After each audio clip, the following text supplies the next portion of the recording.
Hello students, welcome to E-Padashala. This is Dr. S. Prabha. We are going to see today the assessment of physical fitness levels. Before going in detail, we see what is exercise first. Exercise means human movement or physical activity. It involves formal activities like calisthenics, movement done in sports, dance and games, as well as less formal activities are considered as exercises. For health benefits, physical activities should be done in a moderate or vigorous intensities. It can boost the immune system and mental sharpness and helps to avoid obesity, diabetes, cancer and heart problems. In human body, nutrition and physical activity go hand in hand. The working body demands all three energy-yielding nutrients to fuel the physical activity. Carbohydrates, lipids and proteins all contribute to body fuels. Good nutrition is an important part of leading a healthy lifestyle. Good nutrition combined with physical activity can help to reach and maintain a healthy weight, reduce the risk of chronic diseases, and it promote overall health. After going through this module, you will be able to understand the need for assessing the physical activity levels, recognizing the forms of assessing the physical activity, and to comprehend the procedure for the usage of tools. Now we'll look into the definition of physical fitness levels. Physical activity refers to any bodily movement produced by a skeletal muscles that increase energy expenditure above the basal level. Physical activity is a complex, multidimensional behavior. Many different modes of activities contributes to total physical activity. So these includes occupational, household activities, transportation by using walking or cycling for work, and the leisure time activities also included in that. So exercise is a subcategory of leisure time physical activity, and it is defined as a physical activity in which planned, structured and repetitive body movements are performed to improve or maintain one or more components of physical fitness. So this definition was given by Hardman and Stenzel. Physical activity can be further categorized in terms of frequency, duration and intensity of the activity. The duration and frequency refer to how often and how long an activity is performed. Intensity refers to how hard a person is working and or at what rate of energy expenditure for doing an activity. The physical activity intensity refers to how hard a person is working or at the rate of energy expenditure that an activity demands. The physical activity levels are defined for a non-pregnant, non-lactating adult as that person's total energy expenditure expressed in a short form as TEE in a 24-hour period divided by his or her basal metabolic rate.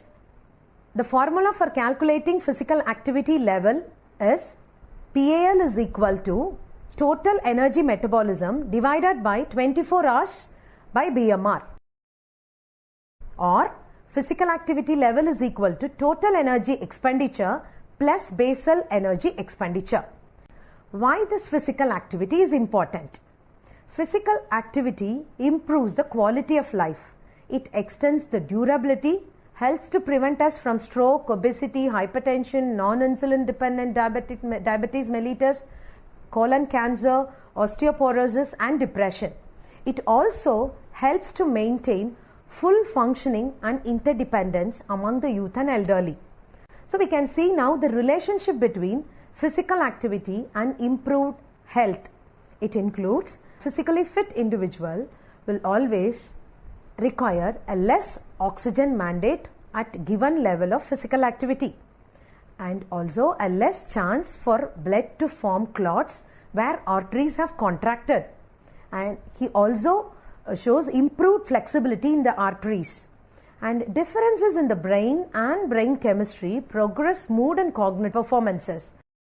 Physical inactivity is a serious nationwide problem and considered as a national burden that causes many unnecessary illnesses and premature deaths.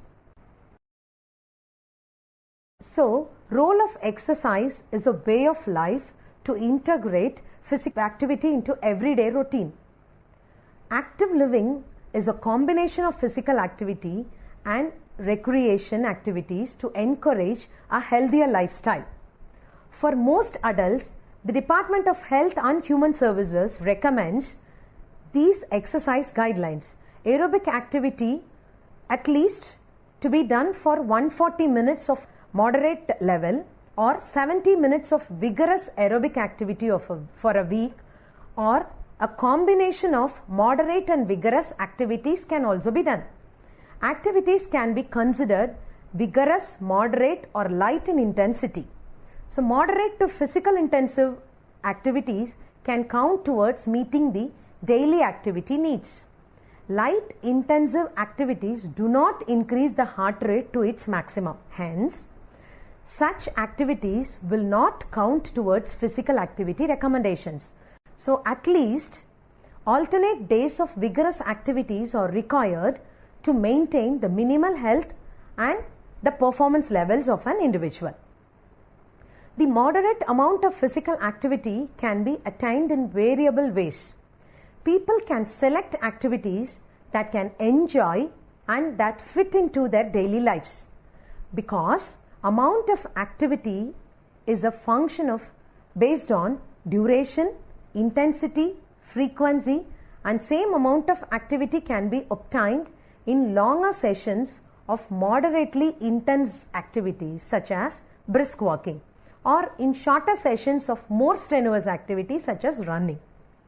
A moderate amount of physical activity is roughly equivalent to a physical activity that uses approximately 150 kilocalories of energy per day or 1000 calories per week.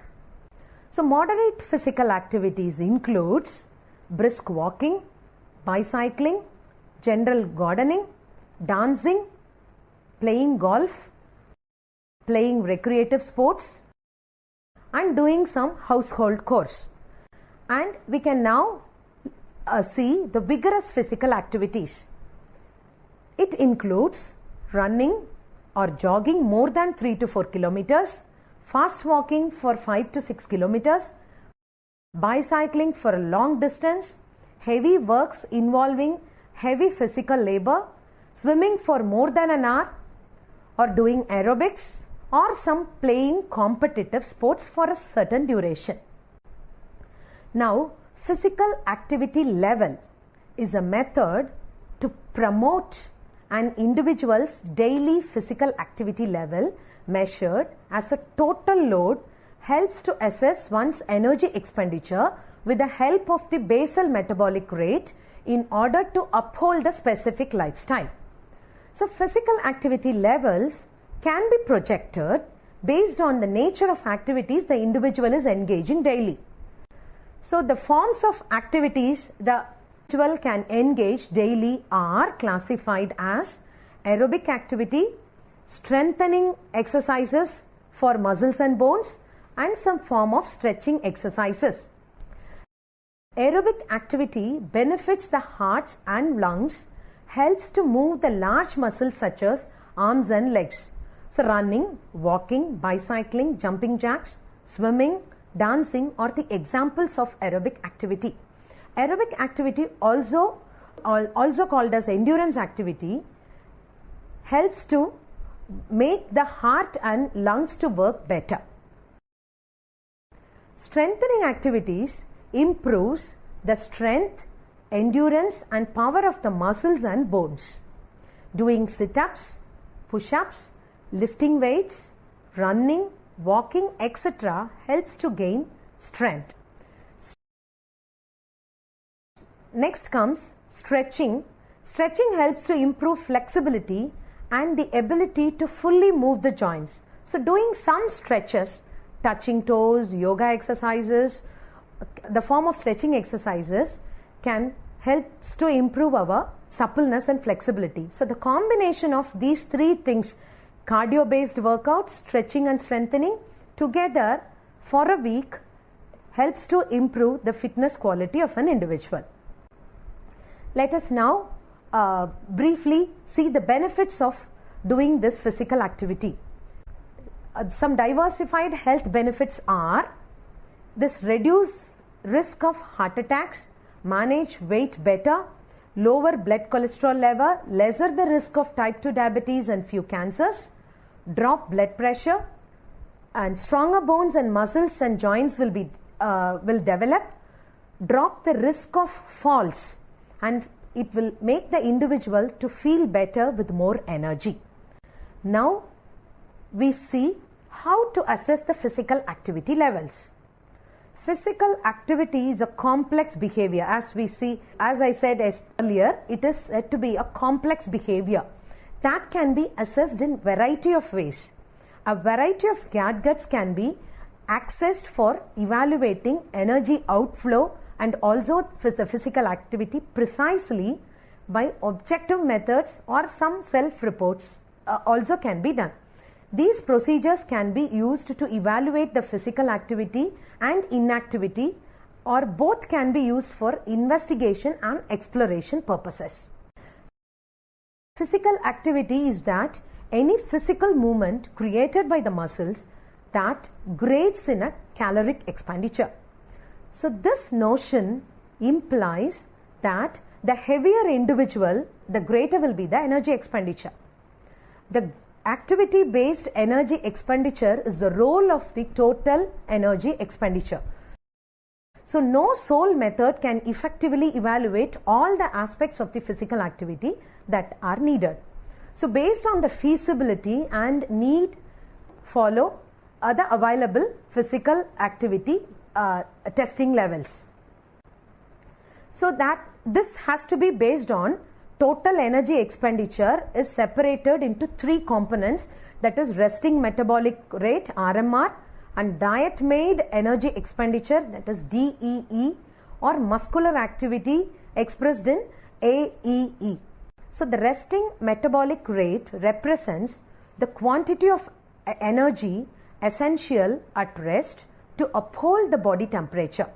Other influencing factors are this RMR, like age, body composition and gender.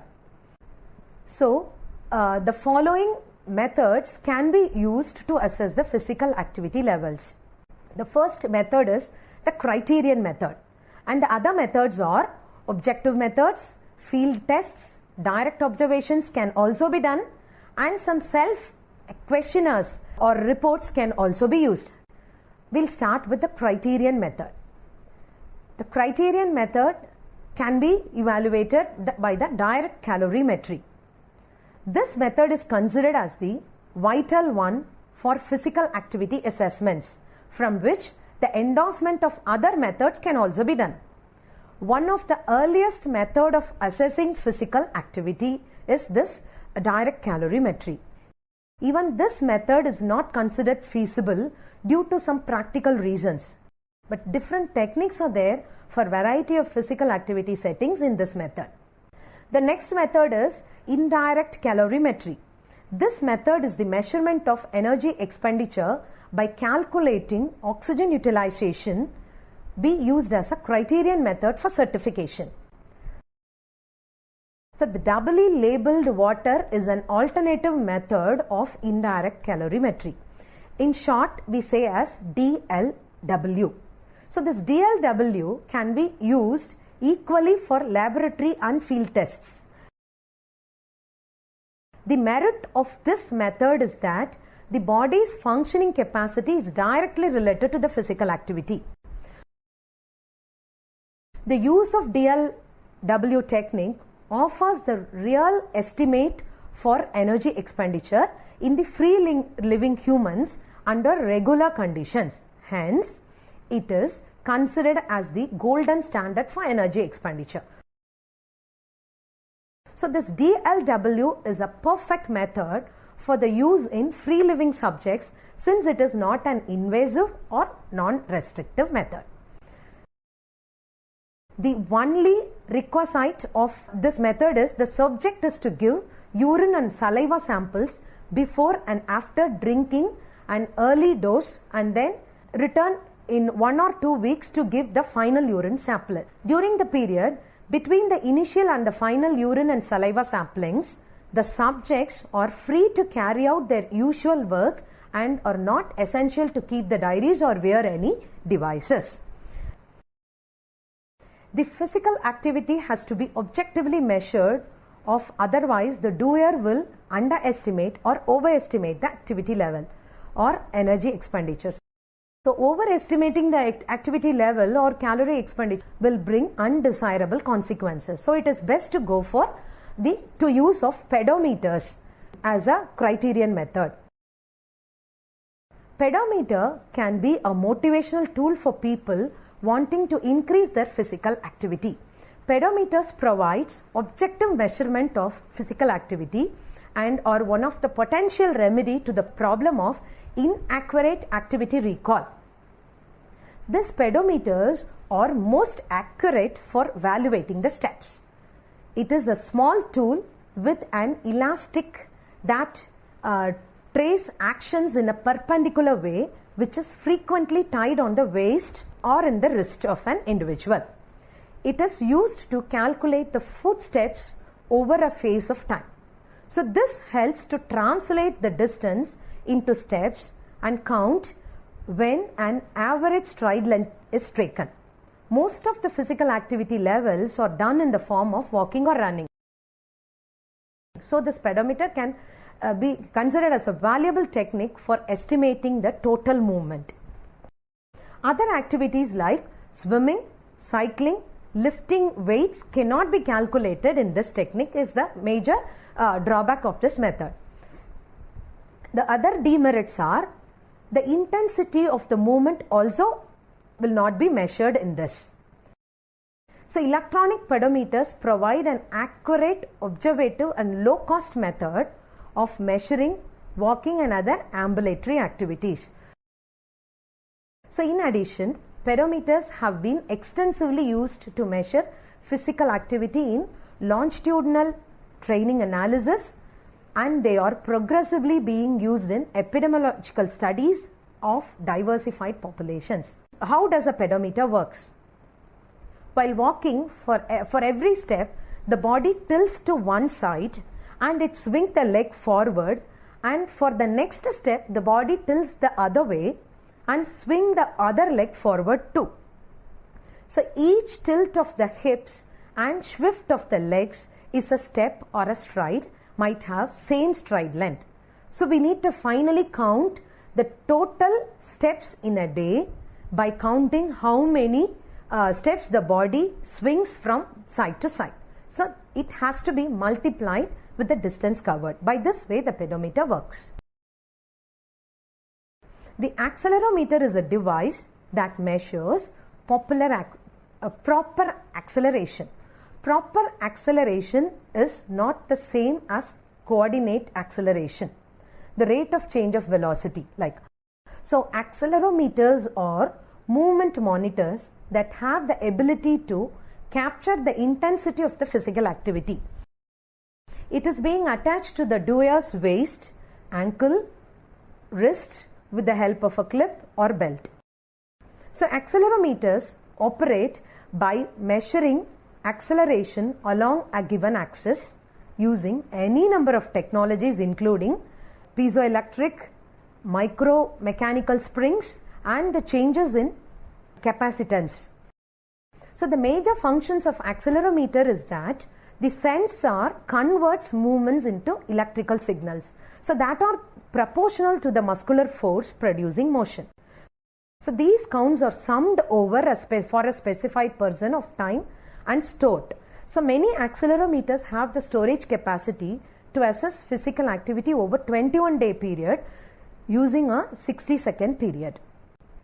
Benefit of accelerometer is that even the inactive time can also be measured with this. So this cannot be possible in a pedometer. The people of all ages can use this technique. The major drawback is that the accelerometers are not precise in calculating the activities such as weightlifting and many other household chores. However, they can be used with people of all ages, and this method is easy to use but confusing for the investigators and assessors. The next and the final method of motion sensor is heart rate monitor. Heart rate monitor is one of the basic and important signal which is very much helpful for assessing the physical exertion. This has been used in both medical and investigation situations to evaluate the activity-based energy expenditure. So the HR monitor is easy and fast to use in both clinical and field settings. The intensity of the work done can be easily measured with the help of the heart monitor, and this can be used for children and adults too. The field test can be used to measure the health-related components like cardiovascular endurance, flexibility, body composition, muscular strength endurance with standardized test. We have come across this earlier. So before arranging for the field test, it is vital to regulate for the economic feasibility, efficacy, reliability in conducting each test. So subjects' acceptance to be acquired before conducting any type of field tests. The method to assess the body composition is, it denotes the proportion of fat, bone and muscle that encompasses the human body, often stated as a relative versus fat-free mass. So it is commonly used method for estimating body mass index. Underwater weighing is the best method for measuring the body composition. The other tests to measure body composition are bioelectrical impedance, skin fold testing, and the measures of the circumferences. Next is cardiovascular endurance. Cardiovascular endurance examines the efficacy of the heart to bring oxygen to the working muscle, and it is directly related to the ability to accomplish or moderate to greater intensity over a long period of time. So this cardiovascular fitness can be measured by Cooper fitness test and also by using some step tests. Next comes the muscular strength and endurance. It is the ability of the muscle or a group of muscle to exert force against resistance or to withstand the resistance for a long time. The other few general field tests for muscular strength and endurance are pull-up, push-up tests, flex arm hang tests, an abdominal curl test, and one arm test can also be used for calculating the strength. Next and the last field test for physical fitness assessment is the flexibility. It is a complete array of movement in a joint or a group of joint that is possible in a transitory exertion with or without the partner, and it can be measured directly or indirectly by goniometer, and other related tests are back stretch test and sit and reach test. Direct observations can be done during the physical education classes, leisure time activities, trials while taking stairs or during sidewalks, or by own or with the help of the experts. Consciously, the nature and type of activities, its intensity and volume to be recorded. So this manual observation may be true to some extent but not always. So and the merits of the direct observation are, a physical activity can be evaluated through various extents and the possibility of getting refined data. In contrast, the listed out demerits are waste of time and labor and money too when compared to the other methods. And the last method is the self-reported questionnaire method. So the self-reported questionnaire are moderately cheap and easy to organize and considered as a main tool for observation and epidemiological studies. So the self-reported physical activity questionnaires remain the main valuation method for outsized observational studies despite their limitations. So many are using this method also. Some physical activity can be measured quantitatively or qualitatively to be carried out with least disruption to the subject. That should be considered as a main point. So among the prevailing measuring methods, the finest and the appropriate tool to be designated first. And perfect technique that can be efficaciously validate the levels and designs of physical activity has to be identified and used for the research purposes. Let's summarize. A physical activity is a complex, multidimensional behavior that can be characterized in terms of frequency, duration, intensity, and mode. Exercise is defined as a subcategory of leisure time physical activity which is planned and structured, and it's performed to improve the physical fitness. There are multiple options for measuring physical activity. Good evaluations to do more than satisfy the curiosity. So good evaluations can lead to a program improvements, documenting positive results, and can attract funding to continue and expand programs. And communicating the results also persuade other communities to adopt effective approaches. So program evaluations using quality physical activity measures can contribute to achieve our shared goals of improved health and performances. Thank you for staying with me. Thank you.